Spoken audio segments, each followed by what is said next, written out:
Good morning students, today we are going to start new chapter D and F block elements. ठीक है, इनको D और F block elements क्यों बोलते हैं? क्योंकि यहाँ से जो है इलेक्ट्रॉन्स अब डी ऑर्बिटल में फिल होना शुरू होते हैं। ठीक है, सो अगर आप देखेंगे ना तो इधर एस ब्लॉक एलिमेंट है ना, अगर पीरियोडिक टेबल में देखोगे तो, और उधर क्या होते हैं? पी ब्लॉक एलिमेंट्स होते हैं। और बीच में ग्रुप नंबर 3 से लेकर 12 तक हम क्या बोलते हैं? D block element.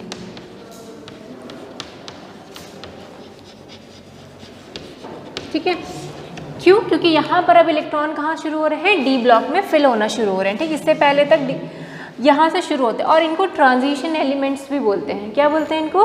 Transition elements भी बोलते हैं। ठीक है, क्यों ट्रांजिशन इसलिए बोलते हैं? क्योंकि इनकी जो प्रॉपर्टीज़ होती है it lies between this S block element और पी ब्लॉक एलिमेंट, इसलिए इसको हम ट्रांजिशन एलिमेंट भी बोलते हैं।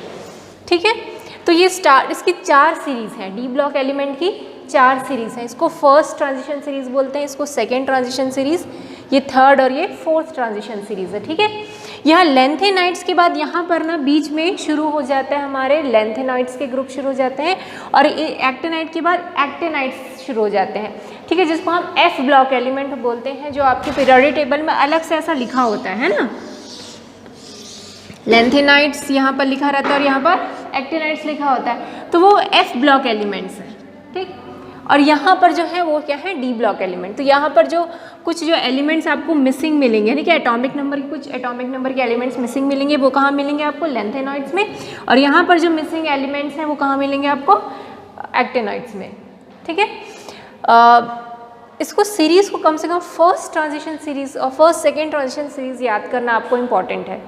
ठीक है, scandium, titanium, vanadium, chromium, manganese, iron, copper, iron, cobalt, निकल, कॉपर, जिंक, ये पूरा आपको कम से कम 2 तक याद होना चाहिए। ठीक है, और कुछ कुछ इंपॉर्टेंट जो ग्रुप नंबर है, like group number 12 zinc, cadmium, mercury. ठीक है, ये कॉपर, सिल्वर, ये है ना। लास्ट वाला को याद करने की ज़रूरत नहीं, कम से कम कॉपर, सिल्वर और आयरन, गोल्ड को याद रखा करो। इसको बोलते हैं कॉपरनीसियम। CN क्या है? कॉपरनीसियम है। ठीक है, CIUM, सीएम, कॉपरनीसियम।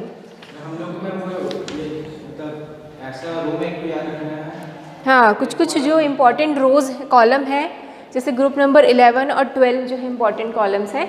और फर्स्ट, वैसे अगर आप अपना सिलेबस देखेंगे ना तो उसमें यही लिखा है ओनली फर्स्ट ट्रांजिशन एलिमेंट्स। ठीक है, क्या लिखा हुआ है सिलेबस में? सिर्फ फर्स्ट ट्रांजिशन एलिमेंट लिखा हुआ है, पर आपको एटलीस्ट वो 2 जो ग्रुप है सेकेंड ट्रांजिशन एलिमेंट्स भी थोड़ा थोड़ा पता होना चाहिए आप लोगों को। ठीक है, तो कम से कम ये 2 ट्रांजिशन एलिमेंट्स पूरा अच्छे से याद कर लेंगे।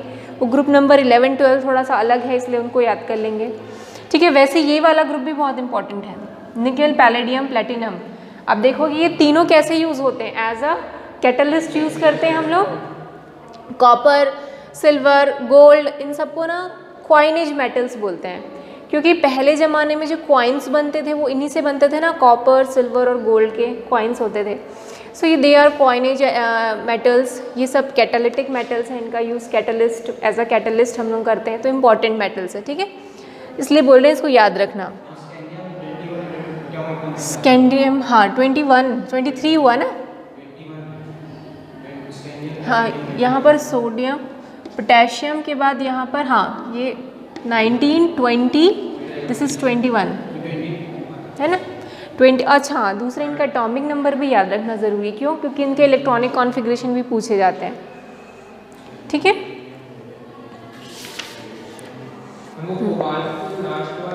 कोबाल्ट का लास्ट वाले में जिंक है। अच्छा, MT है, M आधा लिखा, हाँ MT। ठीक, जीप से तो नाम है इनके। ठीक, सो आप ना इसको पूरा इनके एटॉमिक नंबर के साथ याद करेंगे ना। अगर आपको सीरीज़ याद है ना, सीरीज़ याद है और आपको पता है कि ये 21 से स्टार्ट हो रहा है, और वो जिंक का क्या होता है? Atomic number 30। ठीक है, 30 पे क्या हो रहा है? एंड हो रहा है। 30 होता है ना, 22, 23, 24, 25, 26, 27, 28, 29, 30, 30। ठीक है, तो 30 पे वो एंड होता है। तो ये याद, अगर कहाँ से स्टार्ट हो रहा है कहाँ से एंड हो रहा है ये याद होना चाहिए आपको, और पूरे एलिमेंट्स, क्योंकि इसके इलेक्ट्रॉनिक कॉन्फ़िगरेशन से रिलेटेड भी क्वेश्चन आते हैं, क्योंकि यहाँ कहीं कहीं पर आपको एक्सेप्शन मिलेंगे, जैसे कि क्रोमियम और कॉपर का इलेक्ट्रॉनिक कॉन्फ़िगरेशन में आपको एक्सेप्शन मिलेगा, जो हमने क्लास 11 में पढ़ा था।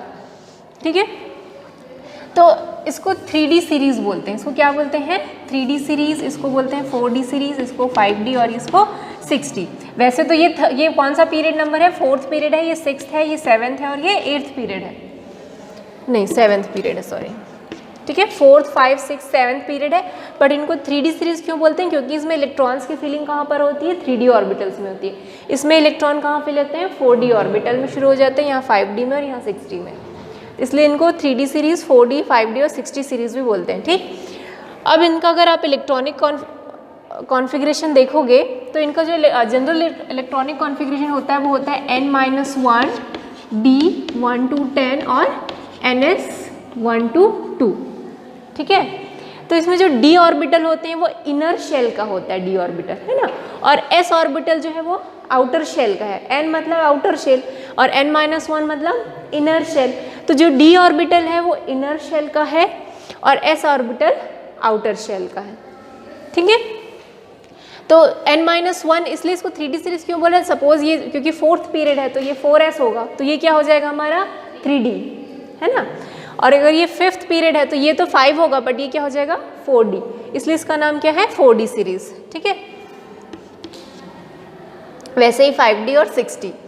अब आप इसमें एक इम्पॉर्टेंट बात यह है कि ट्रांजिशन एलिमेंट्स का अगर आप डेफिनेशन देखोगे तो डेफिनेशन ये होता है कि elements which have partially filled d orbitals are called transition elements. उसमें क्या होते हैं? d ब्लॉक एलिमेंट्स में they have partially filled d block electrons. ठीक है, उनके जो d शेल्स होते हैं, जो या d ऑर्बिटल्स होते हैं, दे आर पार्शियली फिल्ड।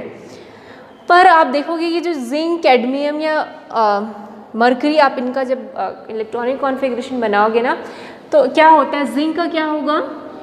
इसका 1s2, 2s2, 2p6, फिर 3s2, 3p6, फिर क्या आ जाएगा? 4s2 और 3d10। तो इनका जो d orbital it is not partially field, it is fully filled. ठीक है, आप कैडमियम का भी बनाओगे तो ऐसा ही रहेगा, ये पूरा फुल्ली फिल्ड होता है, ये भी क्या होता है? पूरा फुल्ली फिल्ड होता है। इसलिए they are not transition elements, पर ये डी ब्लॉक के एलिमेंट्स हैं, क्योंकि इनमें इनकी जो प्रॉपर्टीज़ होती है वो इनसे थोड़ी बहुत मिलती है, इसलिए इनको डी ब्लॉक एलिमेंट्स बोलते हैं। इनको या तो स्यूडो ट्रांजिशन एलिमेंट्स भी बोलते हैं। क्या बोलते हैं इनको?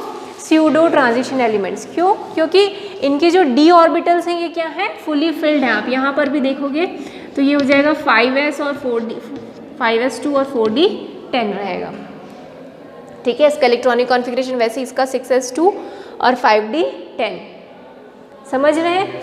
तो इसी वजह से they are not considered as a transition elements. इनको क्या बोलते हैं? Pseudo transition. क्यों? समझ में आ गया? क्योंकि इनका जो डी ऑर्बिटल्स है वो फुली फिल्ड है, जबकि ट्रांजिशन एलिमेंट का डेफिनेशन क्या होता है? They have partially filled D orbitals.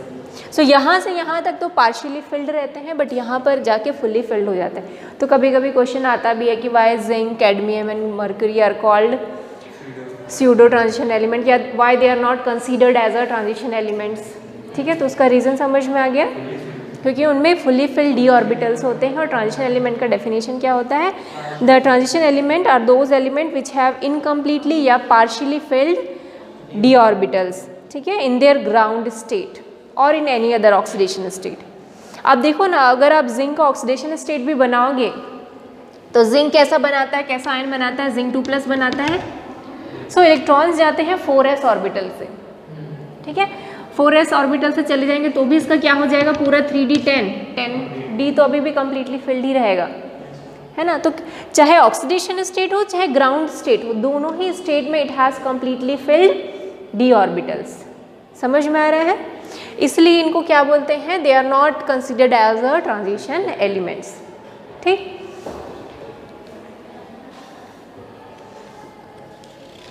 तो इन सब के इलेक्ट्रॉनिक कॉन्फ़िगरेशन आप बना लेना एटलीस्ट। जो ग्रुप नंबर, जो सीरीज़ नंबर 3 फर्स्ट सीरीज़ है हमारी ट्रांजिशन एलिमेंट की, स्कैंडियम से जिंक तक, इन सब का आप क्या बनाएंगे, इलेक्ट्रॉनिक कॉन्फ़िगरेशन अपनी कॉपी में बनाएंगे। कहाँ कहाँ पर एक्सेप्शन आएगा, क्रोमियम और कॉपर पे, ठीक है। क्रोमियम और कॉपर में क्यों एक्सेप्शंस आते हैं, क्योंकि हमको पता है जो डी ऑर्बिटल्स हैं अगर वो कम्प्लीटली या तो कम्प्लीटली फिल्ड डी ऑर्बिटल्स बहुत स्टेबल होते हैं या फिर half filled D orbitals stable होते हैं, तो उसका कॉन्फ़िगरेशन को स्टेबलाइज करने के लिए हम बनाते हैं।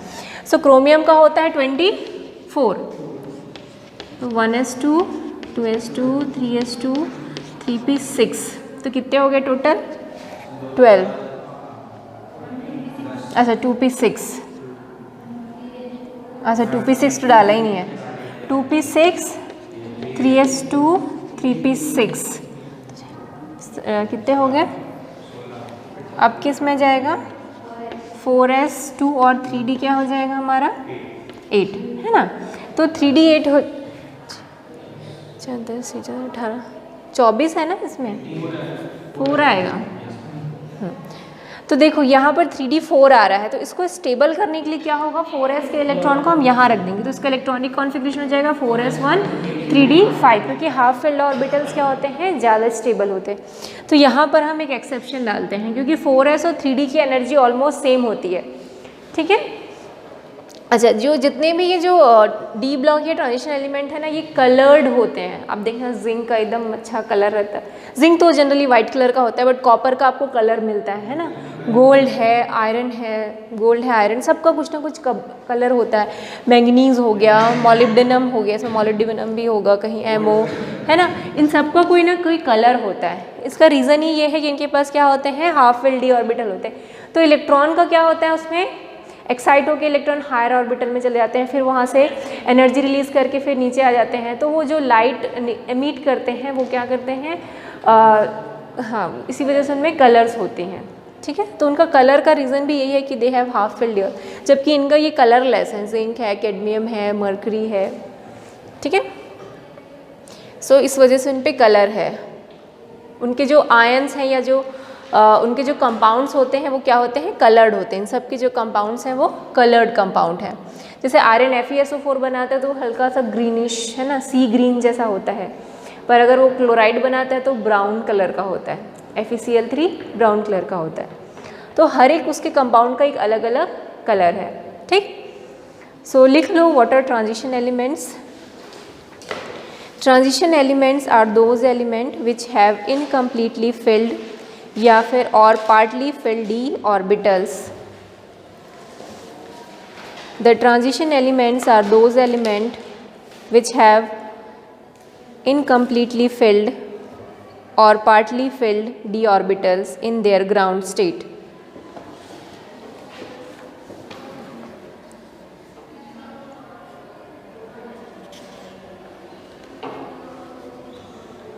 Are those elements which have incompletely filled or partly filled d orbitals in their ground state.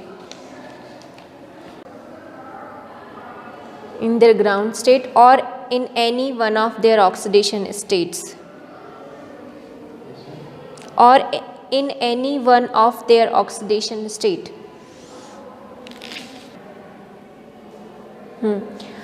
Zinc, cadmium and mercury of group 12. Zinc, cadmium and mercury of group 12 have fully filled d orbitals in their ground state.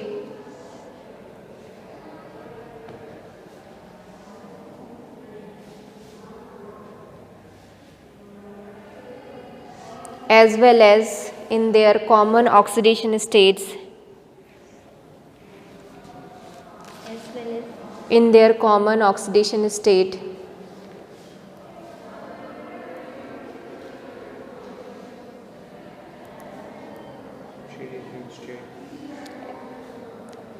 And hence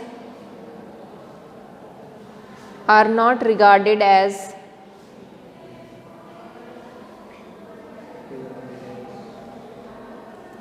transition metals.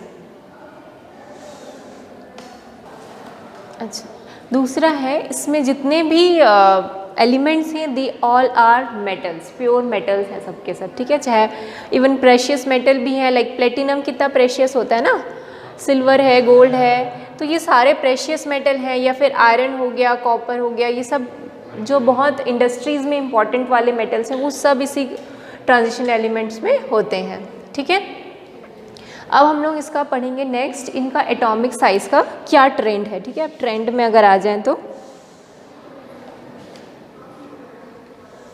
पहले physical properties पढ़ लेते हैं इनकी। So physical properties में लिखो they all are metals with high tensile strength, malleability,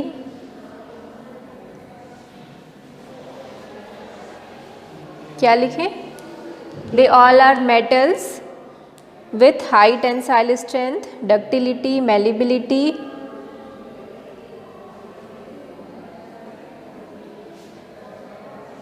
high thermal and electrical conductivity,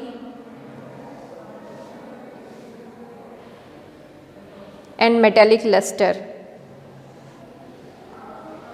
इसमें बस एक ही एक्सेप्शन है, सारे तो सॉलिड ही हैं, ठीक है, बट एक एक्सेप्शन किसका है, मरकरी का। मरकरी क्या है हमारा, लिक्विड फॉर्म में रहता है, ठीक है। इनका बॉइलिंग, इन सारे जितने भी मेटल्स हैं they have high melting and boiling points, तो लिख लीजिए they have high melting and boiling point.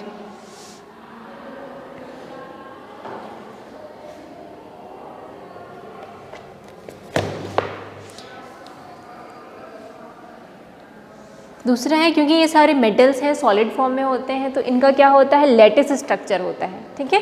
इन सबका क्या होगा, लेटिस स्ट्रक्चर। तो आप अपनी बुक में, अगर बुक है तो आप देखेंगे सबका अलग अलग लेटिस स्ट्रक्चर है। किसी का BCC है, किसी का SCP है, किसी का CCP है, ठीक है।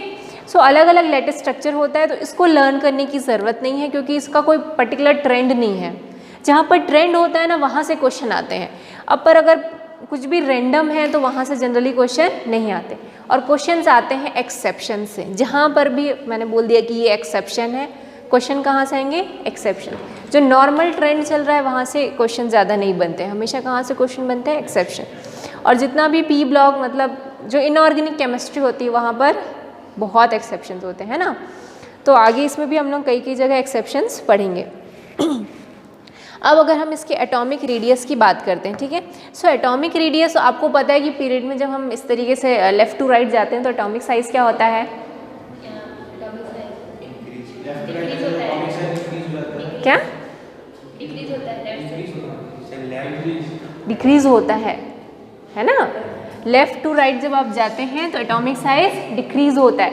आपको पता होगा इधर के जो मेटल्स हैं उनका साइज़ बड़ा होता है, क्लोरीन उधर सब छोटा होता है साइज़। क्यों ऐसा, हाँ, उसी शेल में इलेक्ट्रॉन जाते जाते हैं, बट क्या होता है अंदर न्यूक्लियस, इफेक्टिव न्यूक्लियस चार्ज क्या होता है, बढ़ जाता है, ठीक है। इसी वजह से साइज डिक्रीज हो जाता है। जैसे कार्बन और थर्ड ग्रुप के मेंबर्स का नाम बताओ तो, ये क्या होता है, हाइड्रोजन होता है ना, यहाँ तो उधर होगा हीलियम, तो लिथियम, यहाँ पर बेरिलियम, और यहाँ सोडियम, और यहाँ क्या होता है, मैग्नीशियम, ठीक है। तो देखो दोनों में, सोडियम और मैग्नीशियम में क्या हो रहा है, दोनों में सेम शेल में ही इलेक्ट्रॉन जा रहा है, दोनों में कहाँ है, सेकंड शेल में ही इलेक्ट्रॉन जा रहे हैं, ठीक। बट अंदर क्या बढ़ते जा रहा है, नंबर ऑफ प्रोटॉन्स बढ़ते जा रहे हैं। प्रोटॉन्स बढ़ते जाते हैं तो इफेक्टिव न्यूक्लियर चार्ज बढ़ता जाता है, और शेल्स क्या होते हैं, श्रिंक होते जाते हैं। तो जब भी हम लेफ़्ट टू राइट पीरियड्स में जाते हैं, साइज़ क्या होता है, डिक्रीज़ होता है, ठीक। तो जनरल ट्रेंड हम अभी तक यही पढ़ रहे थे, बट डी ब्लॉक एलिमेंट में ये जो ट्रेंड है ना, यहाँ तक तो फॉलो होता है। कहाँ तक, मैग्नीज तक। आप जाओगे स्कैंडियम से मैग्नीज तक तो साइज़ क्या होती जाएगी, क्रोमियम तक, जनरली क्रोमियम तक जाएंगे तो साइज़ जो है छोटी होती जाती है, ठीक। बट आगे यहाँ पर मैग्नीज में साइज़ बढ़ जाएगी, और उसके बाद यहाँ पर ऑलमोस्ट जो साइज़ है वो सेम रहेगी, ज़्यादा चेंजेस नहीं, कांस्टेंट हो जाती है एटॉमिक साइज। उसके बाद फिर से जिंक में क्या हो जाएगी, बढ़ जाती है साइज़, एटॉमिक साइज़। तो इसमें कुछ बहुत सारे एक्सेप्शन है। यहाँ पर साइज़ क्या हो रही है, कम हो रही है, यहाँ पर फिर बढ़ गई, यहाँ पर ऑलमोस्ट कांस्टेंट हो गई, और कांस्टेंट होने के बाद यहाँ पर फिर क्या हो गई, बढ़ गई, ठीक है। तो आप एटॉमिक साइज़ का अलग ही ट्रेंड है। अगर आप इन लोगों की साइज़ देखेंगे ठीक है। सो कोबाल्ट, निकिल और कॉपर, इन तीनों का ऑलमोस्ट साइज सिमिलर है ना। कोबाल्ट, निकिल और कॉपर, आयरन का तो आयरन भी ले सकते हैं, बट जनरली इन तीनों का जो साइज़ है, copper, cobalt, nickel and copper, iron का भी सेम ही होता है। हाँ, आयरन का भी सेम ही है। चारों एलिमेंट्स का ऑलमोस्ट साइज क्या है, कांस्टेंट है। अच्छा, एटॉमिक साइज इंक्रीज या डिक्रीज होने के दो रीज़न होते हैं। पहला रीज़न होता है इफेक्टिव न्यूक्लियर चार्ज और दूसरा होता है स्क्रीनिंग इफेक्ट। ठीक है। अब इफेक्टिव न्यूक्लियर चार्ज मतलब नंबर ऑफ प्रोटॉन्स बढ़ जाना, और स्क्रीनिंग इफेक्ट का ये मतलब होता है कि जो अंदर के ऑर्बिटल्स हैं वो बाहर के जो ऑर्बिटल्स के इलेक्ट्रॉन हैं उसको क्या कर लेते हैं, स्क्रीन कर देते हैं न्यूक्लियस से। ठीक है ना। तो न्यूक्लियस का जो पूरा क्या बोलते हैं अट्रैक्शन फोर्स है वो आखिरी के इलेक्ट्रॉन तक नहीं जा पाता, तो साइज क्या हो जाएगी, बढ़ जाएगी, है ना। समझ रहे हैं। दो रीज़न है, पहला रीज़न क्या बताएं, इफेक्टिव न्यूक्लियर चार्ज, और दूसरा रीज़न है स्क्रीनिंग इफेक्ट।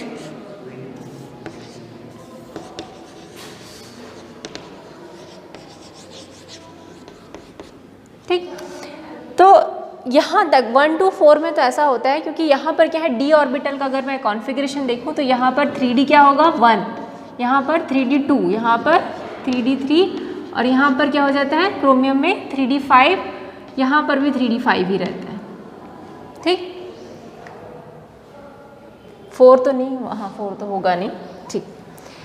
तो देखो यहाँ पर डी ऑर्बिटल्स में अभी ज़्यादा इलेक्ट्रॉन्स है नहीं, तो अभी स्क्रीनिंग इफेक्ट ज़्यादा इफेक्टिव नहीं है। इफेक्टिव क्या होगा, न्यूक्लियर चार्ज, क्योंकि अभी डी ऑर्बिटल जो इनर ऑर्बिटल्स हैं वो अभी फिल नहीं हुए हैं। समझ रहे हैं ना।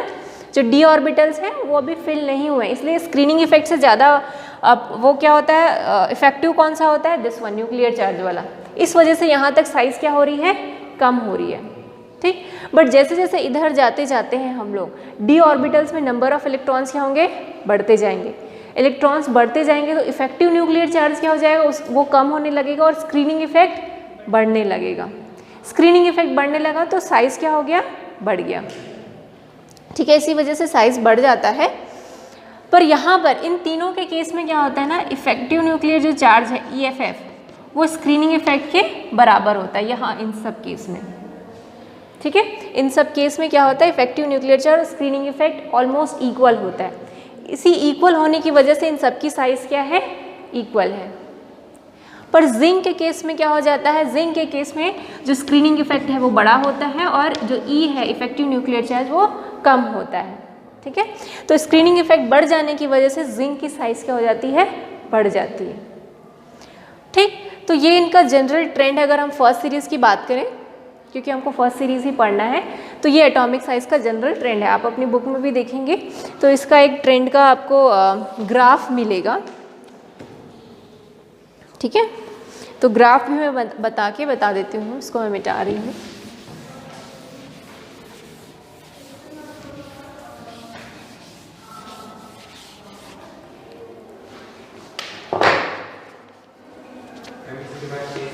हाँ, बस ये आखिरी पॉइंट है। ठीक। तो जो स्कैंडियम है, टाइटेनियम, पैनेडियम, क्रोमियम, मैग्नीज,